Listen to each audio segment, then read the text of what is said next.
La belle Citizen Saiosa, à la fois citadine et sportive, dotée d'un boîtier ouvert pour admirer son mouvement finition gold. Dans mon jargon, on appelle ça une douceur.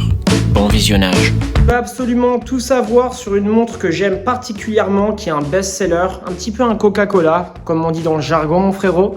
Bref, c'est vraiment une montre, vraiment, comme tu peux le voir, magnifique. Le cadran, franchement, rien à dire. L'avantage, c'est que sous la description, c'est simple, tu vas gagner 50 €. La valeur marchande, là, on est à 300 € prix boutique. Avec le lien sous la description, j'ai trouvé un marchand où tu vas gagner 50 €, quoi. C'est simple, hein, on sera à 250 € environ. Donc, quand tu trouves 50 € par terre, je t'encourage à les ramasser, c'est logique. 100% de ma communauté Instagram porte assistance et secours à un billet abandonné. Et ça, c'est de la générosité.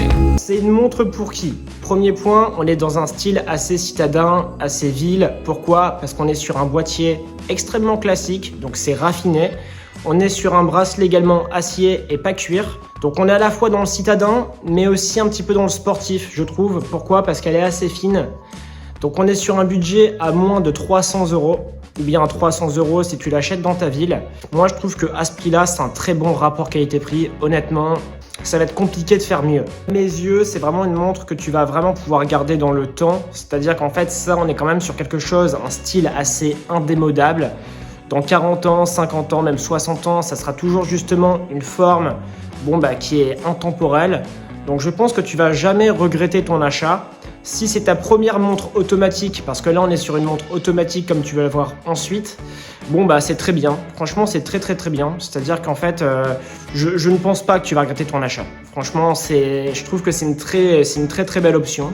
Et je t'encourage honnêtement, en tout cas si tu hésites sur plusieurs types de modèles, je t'encourage en fait à vraiment bien réfléchir, mais si tu l'achètes, tu seras content. C'est également une montre qui était en rupture de stock quand elle est sortie. Pourquoi? Parce que c'était une masterclass. Donc en fait, si tu veux, il y a tellement une grosse demande qu'il y a eu sur beaucoup de cadrans justement une rupture totale. Aujourd'hui, l'avantage, c'est que tu vas pouvoir avoir du choix en termes de couleurs, même si sur certains types de cadrans, certaines couleurs, comme tu le verras à la suite de la vidéo, c'est rupture de stock complètement. Donc si tu veux certains cadrans, dépêche-toi de les acheter, quoi, parce qu'en fait, c'est pas forcément éternel. Et ça reste aussi une montre où forcément, à ce prix-là, tu as beaucoup de gens qui la veulent. Donc ils n'ont pas non plus une quantité de stock incroyable, parce que t'as pas beaucoup de choix dans ces tarifs-là. Elle reprend beaucoup de références horlogères. Tu vois, la première référence horlogère, c'est quoi? C'est la petite couronne, ici, tu vois. Alors là, on est sur du 3.8. Donc en fait, la première référence, c'est Seiko. Alors c'est vrai que la couronne, juste ici, moi, à titre personnel, je l'associe vraiment à la marque Seiko.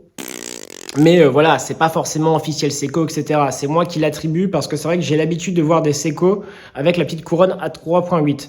Moi, je trouve ça bien. C'est justement assez innovant. Ça change justement des couronnes à 3. Donc en fait, quand je te dis 3.8, c'est parce qu'en fait, c'est juste ici. Donc là, on est même sur un 4 pratiquement, tu vois. Donc la couronne est à 4 heures et elle n'est pas justement ici à simplement à 3 heures, quoi. Ça, juste ici, c'est une couronne à 3, donc à 3 heures. Et la couronne que je viens de te montrer, elle est à 4 heures, donc ici, ça c'est la première particularité. Elle dispose également d'un bracelet style président qu'on va également attribuer à Rolex en règle générale en matière de référence. Donc franchement, ici, tu vois, tu as simplement la petite gravure Citizen, la boucle. Et surtout, abonne-toi. Pour moi, la réussite se situe vraiment dans l'esthétique même du cadran. Là, c'est vraiment un beau bleu. Dans le noir, on est sur justement du vert. Je vais te montrer. Alors là, tu vas vraiment bien le voir. Tu as les index en bâton en vert et également l'aiguille des heures et l'aiguille des minutes. Tu n'as pas de la trotteuse. Voilà, là c'est parfait. Alors il y a vraiment un très beau travail qui a été réalisé concernant le mouvement justement de cette montre, couleur or. Alors tu vois ce que tu vois, ça tourner, c'est la masse oscillante. Avec la petite gravure Japan Citizen. Boîtier ouvert à l'arrière. Alors ça franchement, j'aime beaucoup. Non, franchement, c'est vraiment une très jolie montre. Du coup, là, on est vraiment sur une montre automatique et pas mécanique. En fait, une montre mécanique, tu vas simplement tourner la couronne pour remonter le mouvement et faire actionner la montre.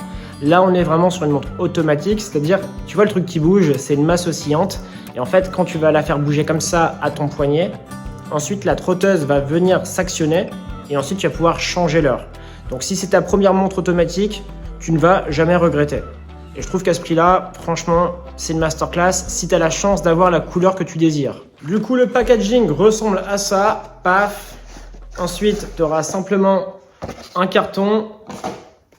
Tu auras ici, c'est simple, tu vois, c'est tout ce qui est les papiers pour la garantie, etc. Donc, la notice. Et ensuite, tu auras simplement la boîte qui est vraiment très belle. Beau packaging, papier recyclé. Tu l'ouvres et tu auras également la montre. Ça. Bien évidemment, alors pour l'ajuster à ton poignet, tu auras également des petits maillons. Alors c'est vraiment pas compliqué, tu as juste à t'abonner à cette chaîne-là et en fait il y a des tutos sur comment régler ton bracelet de montre.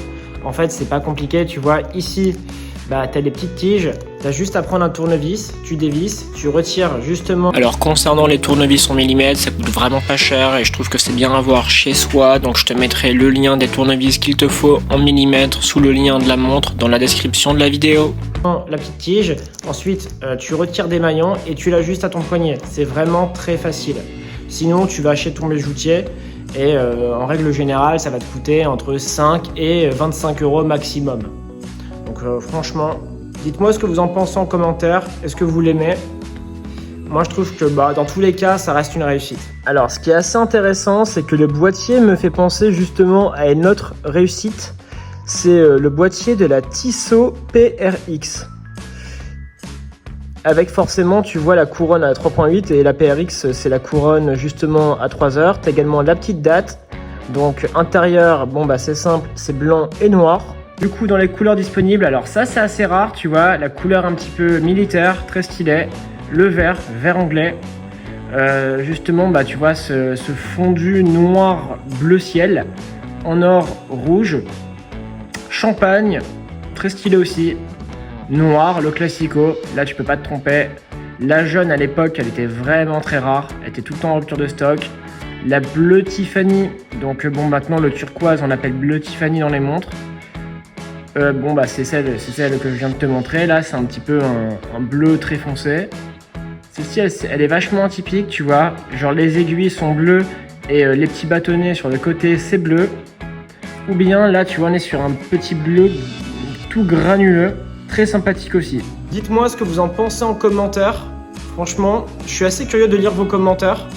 Moi, à titre perso, j'aime beaucoup. Après, je suis un gars, j'aime toutes les montres. Donc, la vérité, franchement, aujourd'hui, pour trouver une montre que j'aime pas, c'est assez compliqué. Je pense qu'elle va faire... je pense qu'en règle générale, on aura au moins un bon 90% d'avis positifs sur cette montre. Et franchement, j'ai jamais vu quelqu'un qui ne l'aime pas. Après, elle reprend vraiment des codes intemporels. Et je pense que ça, franchement, ça va être assez compliqué. En fait, c'est pas assez créatif pour justement trancher. C'est une montre qui va réunir tout le monde. Donc ouais, dites-moi en commentaire les gars. Honnêtement, à porter comme ça, elle est vraiment très jolie. Et surtout, abonne-toi. Franchement, magnifique. Alors, je te mettrai le commerçant en description. La valeur sur le marché, c'est 300. Avec le commerçant, c'est 250 à 260. Parce qu'en fait, ça va dépendre de ton cadran. Tu as des cadrans plus ou moins chers. Et je suis curieux de connaître ton avis et de lire. Et d'ailleurs, si t'aimes bien tout ce qui est montre et voiture, abonne-toi à cette chaîne. Tu devrais aimer cette chaîne. Dans le jargon horloger, on appelle ça un petit sucre qui demande qu'à être porté. Une montre simple, raffinée, élégante, long terme, boîtier classique, cadran magnifique. J'adore les index bâtons. Le bracelet style président, il est parfait. Mouvement automatique, robuste. Franchement, il ne faut pas avoir peur du mouvement automatique. Et dans 15 ans, tu pourras tout le temps la porter. C'est l'avantage aussi des montres automatiques. Donc très propre. Et tu trouveras toujours quelqu'un pour la réparer. Et ça, c'est cool. C'est ce qui est cool dans les mouvements automatiques. C'est que tous les mouvements automatiques, bon bah sont réparables. Et ça franchement, dans 15 ans, si elle te présente un petit, voilà, si tu as besoin de trouver quelqu'un pour la régler, etc., c'est très facile.